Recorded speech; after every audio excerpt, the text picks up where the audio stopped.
Assalamualaikum warahmatullahi wabarakatuh.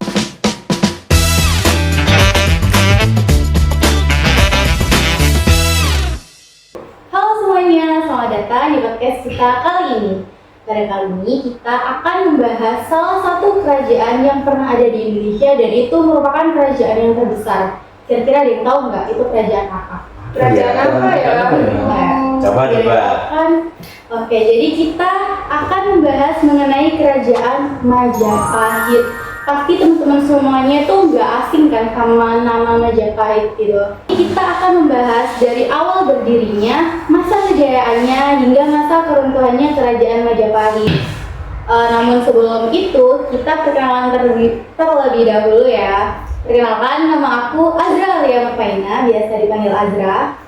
Halo semuanya, perkenalkan nama aku Aisyah Nurul Neta, biasanya dipanggil Neta. Nama saya Arasya Gazi Ada Bista, bisa dipanggil Rasya.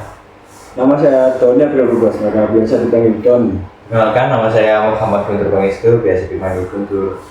Di sini ada satu teman kita yang tidak bisa hadir dalam podcast kali ini, tetapi kita tetap fit call sama dia. Oke, sebelum lanjut ke pembahasan sejarah kerajaan Majapahit, kita akan belajar mengenai silsilah raja kerajaan Majapahit terlebih dahulu ya, yang akan dijelaskan oleh Zara. Silakan Zara. Oke, jadi Silsilah Raja Kerajaan Majapahit. Yang pertama adalah Raden Wijaya. Raden Wijaya memimpin pada tahun 1293 hingga 1309 Masehi. Raden Wijaya dikenal juga sebagai Kertarajasa Jayawardhana. Adalah pendiri sekaligus raja pertama Majapahit setelah runtuhnya kerajaan Singasari akibat serangan Jayakatwang dari Kediri. Raden Wijaya berhasil merebut kembali kekuasaan dengan bantuan pasukan Mongol yang dikirim oleh Kubilai Khan. Namun, setelah mengalahkan Jayakatwang, Raden Wijaya berbalik melawan pasukan Mongol dan mengusir mereka dari Jawa pada tahun 1293. Ia kemudian mendirikan ibu kota Majapahit di Trowulan. Yang kedua, Raja Jayanegara memimpin pada tahun 1309 hingga 1328 Masehi. Putra Raden Wijaya, Jayanegara naik tahta setelah kematian ayahnya. Masa pemerintahannya ditandai dengan pemberontakan seperti pemberontakan Ranggalawe, Sora, dan Ambi. Pada tahun 1319 terjadi pemberontakan Kuti yang hampir merenggut nyawanya. Namun, berkat bantuan Gajah Mada, Jayanegara berhasil selamat dan kembali memerintah. Ia akhirnya tewas pada tahun 1328 akibat dibunuh oleh tabib istananya, Panca. Yang ketiga, Tribhuwana Tunggadewi. Tribhuwana Tunggadewi memimpin pada tahun 1328 hingga 1350 Masehi. Setelah kematian Jayanegara tanpa pewaris, ibunya Gayatri Rajapatni menunjuk putrinya, Tribhuwana Tunggadewi sebagai ratu. Di bawah kepemimpinannya Majapahit mulai memperluas wilayahnya. Pada masa ini, Gajah Mada diangkat sebagai Mahapati dan mengucapkan Sumpah Palapa, bertekad untuk menyatukan Nusantara di bawah Panji Majapahit. Yang keempat, Hayam Wuruk.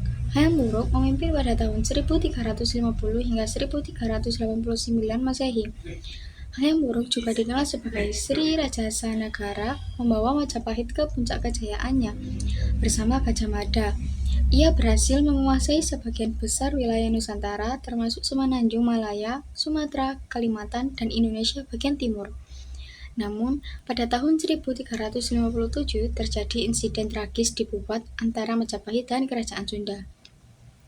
Yang kelima, Wikramawardhana. Wikramawardhana memimpin pada tahun 1389 hingga 1429 Masehi. Menantu Hayam Wuruk, Wikramawardhana naik tahta setelah kematian mertuanya. Masa pemerintahannya diwarnai oleh perang saudara yang dikenal sebagai Perang Palgrad pada tahun 1405 hingga 1406 melawan Bre Wirabumi, yang akhirnya dimenangkan oleh Wikramawardhana. Perang ini melemahkan Majapahit dan menguras sumber daya kerajaan. Yang keenam, Suhita. Suhita memimpin pada tahun 1429 hingga 1447 Masehi. Putri Wikramawardhana, Suhita, memerintah setelah kematian ayahnya. Ia adalah ratu kedua dalam sejarah Majapahit setelah Tribhuwana Tunggadewi. Masa pemerintahannya relatif stabil, meskipun pengaruh Majapahit mulai menurun. Yang ketujuh, Kertawijaya. Kertawijaya memimpin pada tahun 1447 hingga 1451 Masehi. Setelah kematian Suhita tanpa pewaris, tahta beralih ke saudaranya, Kertawijaya. Informasi mengenai masa pemerintahannya terbatas, namun diketahui bahwa pengaruh Majapahit terus menurun selama periode ini. Yang kedelapan, Raja Sawardhana. Raja Sawardhana memimpin pada tahun 1451 hingga 1453 Masehi.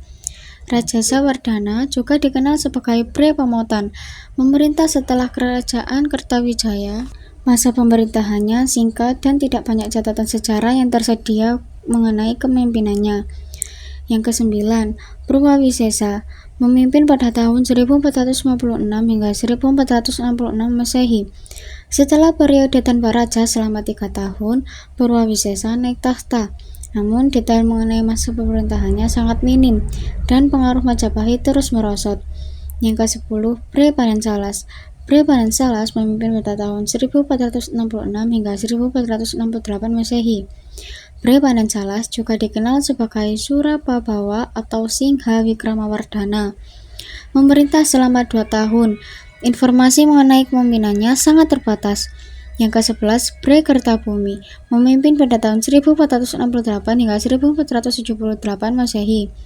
Pre Kertabumi atau dikenal sebagai Brawijaya V memerintah selama 1 dekade. Pada masa pemerintahannya, Majapahit menghadapi tekanan dari Kesultanan Demak yang semakin kuat.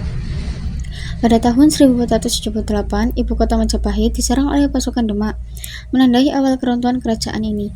Yang ke-12, Girindrawardhana, memimpin pada tahun 1478 hingga 1498 Masehi. Setelah jatuhnya ibu kota, Girindrawardhana memindahkan pusat pemerintahan ke Daha, Kediri, dan mencoba mempertahankan sisa-sisa kekuasaan. Selain itu, kerajaan Majapahit juga memiliki beberapa peninggalan prasasti dan juga candi. Yang pertama, Prasasti Wurare, berdiri pada tahun 1289 hingga menceritakan Arya Barat yang membagi Jawa menjadi 2 karena konflik antara Penjalu dan Janggawa. Yang kedua, Prasasti Kudadu, berdiri pada tahun 1294 Masehi, berisi kisah Raden Wijaya dibantu Rama Kudadu melarikan diri dari Jayakatwang. Yang ketiga, Prasasti Sukamerta, berdiri pada tahun 1296 Masehi, menceritakan pernikahan Raden Wijaya dengan Putri Kertanegara dan penempatan Jayanegara sebagai Raja Muda. Yang keempat, Prasasti Balawi, berdiri pada tahun 1305 Masehi, tidak memiliki isi yang jelas, ditemukan di Lamongan. Yang kelima, Prasasti Pancasapura, berdiri pada tahun 1320 Masehi, dibuat oleh Tribhuwana Tunggadewi, menyebut nama lain Hayam Wuruk yaitu Kumaraja Jiwana. Yang keenam, Prasasti Parung, berdiri pada tahun 1350 Masehi, berisi nasihat agar pengadil bijak dalam memutuskan perkara. Yang ketujuh, Prasasti Canggu, berdiri pada tahun 1358 Masehi, berisi aturan melintas di sekitar Sungai Bengawan Solo dan Brantas. Yang delapan, Prasasti Biluluk, berdiri pada tahun 1366 hingga 1393 hingga 1326 Masehi, berisi membahas otonomi desa, pajak, dan penggunaan air asin.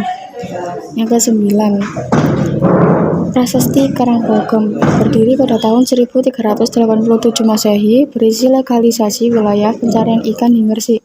Yang ke-10, Prasasti Katidin, berdiri pada tahun 1392 Masehi, berisi pembebasan wilayah tertentu di desa Katidin, Malang. Candi Sugu terletak di Karanganyar, Jawa Tengah. Dibangun sekitar 1437 Masehi, bercorak Hindu dengan bentuk piramida dan banyak mengandung simbol seksualitas, lingga, yoni.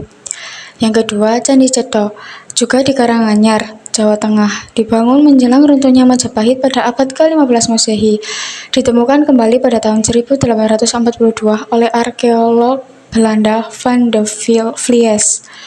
Yang ketiga, Candi Pari, terletak di Sidoarjo, Jawa Timur.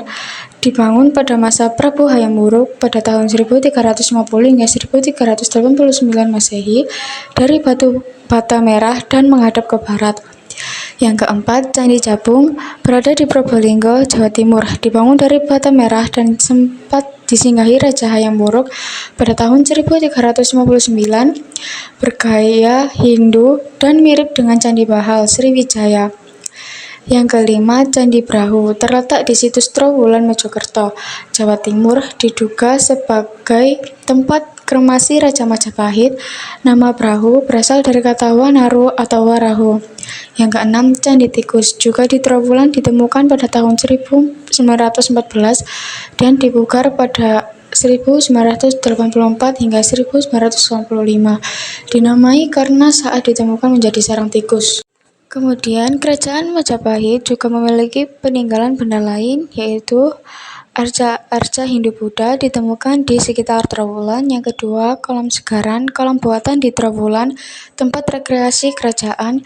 Yang ketiga, Trowulan, Jawa Timur itu pusat peninggalan Majapahit. Banyak banget temuan arkeologi di sana. Setelah dijelaskan oleh Zara, gimana nih? Setelah tahu siapa aja raja-raja di kerajaan Majapahit, ternyata kerajaan Majapahit tuh banyak sekali ya. Lumayan. Rajanya nggak cuma satu. Jadi itu nggak sebentar ya, Majapahit ada itu lama sekali gitu. Meskipun beda-beda rajanya, ganti terus. Kita selanjutnya akan membahas mengenai awal berdirinya kerajaan Majapahit. Gimana nih, coba dijelaskan? Oke, kita mulai membahas dari awal berdirinya Kerajaan Majapahit. Kerajaan Majapahit berdiri setelah runtuhnya Kerajaan Singasari antara abad ke-14 hingga antara 15 Masehi. Berdirinya kerajaan ini sebenarnya sudah direncanakan oleh Raden Wijaya yang mempunyai tugas untuk melanjutkan kemegahan Kerajaan Singasari yang saat itu sudah hampir runtuh. Raden kemudian bergelar Kertajasa Jayawardhana yang menjadi pendiri Majapahit. Jadi Raden Wijaya ini emang udah dari awal merencanakan adanya kerajaan Majapahit ini ya? Iya, sekali. Kerajaan Majapahit didirikan oleh Raden Wijaya yang dibantu oleh Adawiraja Raja, seorang pengusaha Madura. Raden Wijaya membuka hutan di wilayah yang disebut dalam kitab Parahaton sebagai hutannya Aurantu. Desa itu dinamai Majapahit. Pada awal pemerintahannya, Raden Wijaya menghadapi beberapa pemberontakan dari para sahabatnya sendiri yang pernah mendukung perjuangan dalam mendirikan Majapahit. Oh, berarti itu sahabatnya si Raden Wijaya itu nggak setia ya? Iya, tadi aku dengar Arya Wiraraja. Emangnya siapa sih beliau kok sampai membantu Raden Wijaya untuk mendirikan kerajaan Majapahit itu? Jadi Arya Wiraraja itu adalah saudara sepupu dari Raden Wijaya. Wah, pantas ya beliau itu membantu. Iya, Raden benar Wijaya. sekali. Nah, ada cerita nih, selama masa pemerintahannya, Raden Wijaya mengeluarkan beberapa prasasti penting seperti Prasasti Kudadu dan Prasasti Sukamerta. Prasasti Kudadu ini memperingati untuk memberi anugerah kepada pejabat Desa Kudadu. Prasasti Kudadu ini berangkat pada tahun 1294 Masehi dan ditemukan di Gunung Butak, Desa Pomloko, Kecamatan Trawas, Kabupaten Mojokerto. Prasasti Sukamerta yang mencatat kisah pelariannya. Dan Prasasti Sukamerta ini berangkat pada tahun 1296 Masehi dan ditemukan di Gunung Penanggungan, Jawa Timur. Setelah Raden Wijaya wafat, ia digantikan oleh putranya Jayanegara. Nah, Jayanegara ini dikenal sebagai raja yang bijaksana dan lebih suka bersenang-senang. Akibatnya, banyak pemberontakan terjadi, termasuk yang paling berbahaya, yaitu pemberontakan Kuti. Pasukan Kuti bahkan sempat menduduki ibu kota. Akhirnya dia terpaksa melarikan diri ke Bagandai dengan perlindungan pasukan Bayangkara di bawah kepemimpinan Pati Gajah Mada. Nah, berkat strategi Gajah Mada, pemberontakan Putih berhasil dipadamkan. Sebagai imbalannya, Gajah Mada diangkat menjadi Putih Kahuripan pada tahun 1319 sampai 1321 Masehi dan Pati Kediri pada tahun 1322 sampai 1330 Masehi. Selama pemerintahannya Jayanegara ada 3 prasasti yang dikeluarkan, yaitu Prasasti Tuhanaru, Prasasti Palambangan, Prasasti Balita I. Nah, setelah Jayanegara wafat tanpa keturunan, ia digantikan oleh adiknya Tribhuwana Tunggadewi. Pada masa inilah Gajah Mada mengucapkan sumpah palapa yang isinya menyatakan bahwa ia tidak akan beristirahat sebelum berhasil menyatukan Nusantara. Tribhuwana memerintah hingga tahun 1350 dan putranya Hayam Wuruk naik tahta. Nah, pada saat inilah putranya yang bernama Hayam Wuruk tadi membawa kerajaan Majapahit itu ke puncak kejayaannya bersama didampingi oleh Gajah Mada tadi. Gajah Mada menjabat sebagai Mahapati Amangkubumi dan beliau benar-benar mewujudkan sumpah palapa dengan melakukan ekspansi besar-besaran ke berbagai wilayah Indonesia. Dan di Majapahit juga kehidupan beragama berkembang semarak. Pemeluk yang beragama Hindu maupun Buddha saling bersatu. Pada masa itu pun sudah dikenal semboyan Bhinneka Tunggal Ika. Arti Bhinneka Tunggal Ika pada masa itu yaitu sekalipun berbeda-beda, baik Hindu maupun Buddha, pada hakikatnya adalah satu jua. Kemudian secara umum kita berbeda-beda, kita satu jua. Nah, selain itu, Majapahit juga mengalami kemajuan besar di bidang ekonomi, sosial, dan budaya. Ada banyak candi yang dibangun, seperti Candi Penataran, Candi Tikus, dan Candi Surawana. Kitab-kitab sastra pening juga muncul, seperti Kitab Negara Kerta Agama, Kitab Arjuna Wiwaha, dan Kitab Sutasoma karya Empu Tantular yang mencetuskan semboyan Bhinneka Tunggal Ika. Setelah Raja Hayam Wuruk ini wafat pada tahun 1389, Majapahit mulai mengalami kemunduran nih. Padahal tadi baru aja mengalami kemajuan ya. Dan tahta kerajaan ini jatuh ke tangan menantunya, Wikramawardhana, yang dikawinkan dengan putrinya Kusumawardhani. Setelah interaktum berlangsung selama 3 tahun, pada tahun 1456 Masehi, tampillah dia Surya Wikrama Girisawardhana menaiki tahta kerajaan Majapahit. Ia adalah salah seorang anak Jayakartawijaya yang semasa pemerintahan ayahnya menjadi raja daerah Giwega. Sepeninggalannya, kedudukan sebagai Raja Majapahit digantikan oleh anaknya Girindawardhana Dhyaranawijaya. Pada masa pemerintahannya, Ranawijaya berusaha untuk mempersatukan kembali wilayah kerajaan Majapahit yang telah terpecah akibat pertentangan keluarga yang memperebutkan kekuasaan. Perang melawan Majapahit yang dilakukan oleh Ranawijaya ini disebutkan dalam Prasasti Jiwu I yang dikeluarkan olehnya pada tahun 1486 Masehi. Nah, setelah itu, Ranawijaya berusaha mempertahankan stabilitas kerajaan. Tetapi, pengaruh Islam semakin berkembang di Nusantara. Banyak adipati yang sebelumnya setia kepada Majapahit mulai beralih ke agama Islam dan membangun kerajaan-kerajaan Islam baru seperti Demak dan Cirebon. Dan pada masa pemerintahan Ranawijaya, Majapahit semakin dipecah akibat konflik internal. Pada tahun 1498 Masehi, Kerajaan Demak di bawah pimpinan Raden Pata menikah Majapahit yang disebut sebagai salah satu penyebab runtuhnya kerajaan ini. Namun catatan sejarah menunjukkan bahwa Majapahit masih bertahan dalam beberapa bentuk hingga ke abad ke-15. Jadi selain faktor yang konflik internal sama banyaknya munculnya kerajaan Islam, itu ada juga faktor perang tadi ya, yang menyebabkan kerajaan Majapahit itu runtuh, guys. Jadi nggak semua begini. Iya. Nah, benar sekali. Prasasti batu yang berasal dari tahun 1486 Masehi menyebutkan bahwa Majapahit masih eksis di bawah kepemimpinan Ranawijaya. Meskipun kekuasaannya semakin lemah, faktor lain yang menyebabkan keruntuhan Majapahit adalah peralihan jalur perdagangan ke Selat Malaka yang membuat ekonomi Majapahit semakin merosot. Muncul faktor baru lagi, guys, yaitu melemahnya ekonomi di kerajaan Majapahit. Jadi kesimpulan yang bisa diambil tuh ya itu tadi.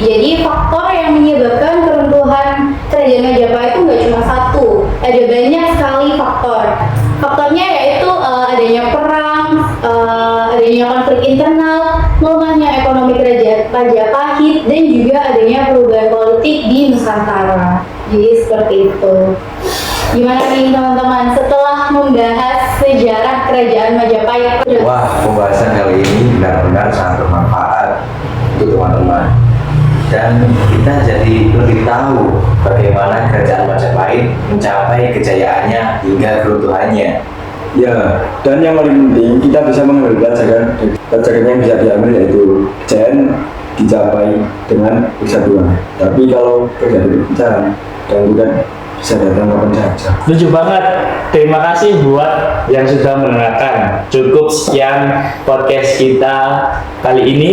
Guru-guru Ian Nile, sampai jumpa lagi, Le. Assalamualaikum warahmatullahi wabarakatuh. See you. Waktu